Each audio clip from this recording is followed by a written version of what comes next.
Pertanyaan keempat, benarkah sholat sunnah dibolehkan dalam keadaan duduk? Jawabannya benar, boleh.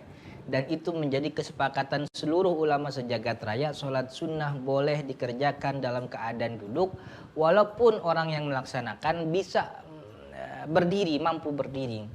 Kenapa? Karena memang teks hadis menyebutkan itu, bahwa Nabi Muhammad sebagaimana diriwayatkan oleh banyak riwayat termasuk istrinya beliau, Sayyidah Aisyah meriwayatkan Nabi Muhammad pernah sholat malam dalam keadaan duduk. Pernah sholat witir setelah sholat malam dalam keadaan duduk yang jumlahnya 5 sampai 7 rakaat. Jadi Nabi Muhammad pernah sholat dalam keadaan duduk di rumah. Bahkan di perjalanan Nabi Muhammad pun sholat di atas kendaraan dalam keadaan duduk. Akan tetapi ketika dia ingin sholat fardu, Nabi Muhammad turun dari untanya, berdiri dan menghadap ke kiblat. Itu dia kemudian ulama membedakan bahwa sholat sunnah boleh dalam keadaan duduk dan sholat fardu tidak boleh dalam keadaan duduk bagi yang mampu.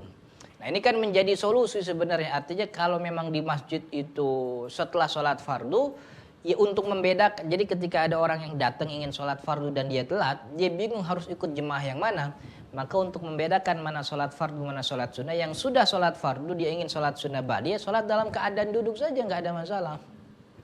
Lalu apakah nilai pahalanya berkurang? Nilai pahala berkurang itu kalau ada sesuatu yang ada nilai yang dikurangi. Tapi sholat dalam keadaan duduk itu tidak mengurangi nilai sholat, karena memang sholat dibolehkan untuk itu.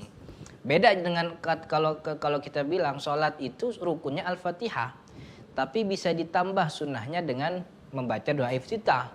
Maka orang sholat baca Fatihah doang sah, tapi kalau mau nambah pahala ya sholatnya dengan baca doa iftitah. Tapi sholat dalam keadaan duduk memang begitu yang dibolehkan.